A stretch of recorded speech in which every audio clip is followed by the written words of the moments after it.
The Centre of Economic Research in Pakistan, or CERP, with support of the IGC, is conducting a series of projects aimed to understand the impact of women's mobility on their labour market integration. So the Women's Mobility Project, which is sponsored by the IGC, looks at the impact of transport on labour force participation and mobility. And one of the preliminary findings from the first phase of our project shows that men and women access and experience public spaces very differently. Yet these differences are not accounted for in current transport planning mechanism. Despite the fact that more women than men use public transport in Pakistan, that is, they are almost 1.5 times more likely than men to ride on public transport, not enough of them access this mode of travel. In this project, my colleagues at Duke and I are looking at how much safe, acceptable physical mobility around the city is a constraint for women who might like to work but are restricted in their job search because of transport. We see that women respond to transport offers by increasing their application decisions, but men don't have the same response, and we think that's because of safety issues for women on public transport and in the public space, as well as social norms that constrain women from using certain modes of transport, like riding motorbikes independently. Currently, women's labour force participation in all of Punjab is just 28%, which is why 70% of the male respondents in the survey said they would discourage female family members from taking the public wagon. Nearly a third also found it unsafe for women to walk in their neighbourhood. Hence, getting to work remains a major challenge for most Pakistani women. In fact, when women can't leave their homes, it is difficult to find a job in the first place. So one of the things that we found is that there are differences not only in the frequency with which men and women travel, but also in the modes that men and women use. So there have been a number of different initiatives by the NGO sector, by the government, aiming to improve women's mobility, but there's been very few evaluations of what has worked and hasn't worked.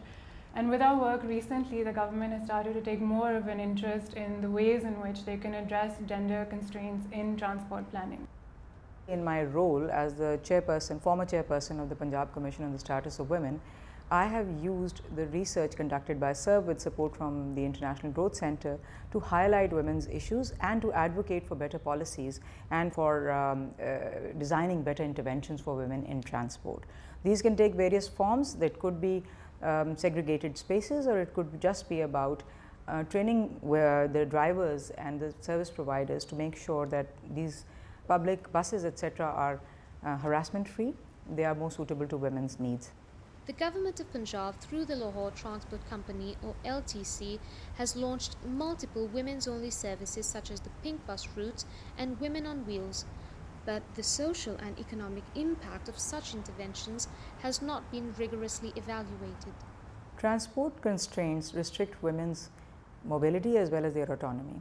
It impacts women's decisions about education, about their labour force participation, etc., because the choice about where to work will automatically be determined by what is easier to access. Research has shown that women are more likely to take public transportation, about 30% more likely to take public transportation in comparison to men, because men are able to take private means of transport, for instance motorcycles and other private means of transportations. A third project in this series tries to understand the disconnect between employers and women, given there is both a willingness on part of the firms to hire more women and a desire by women to work upon finding a suitable job. This information, including real-time insights on the behavior of job seekers, was revealed through data on both firms and female subscribers to an employment facilitation service operating in the Lahore metropolitan area called Job Talash. This service was set up by the research team in collaboration with the Punjab Commission on the Status of Women. The high-frequency and high-quality job seeker and employer data collected through the Job Talash can enable researchers and policymakers alike to further investigate these factors and test out interventions to enable women who want to work to have the opportunity to do so.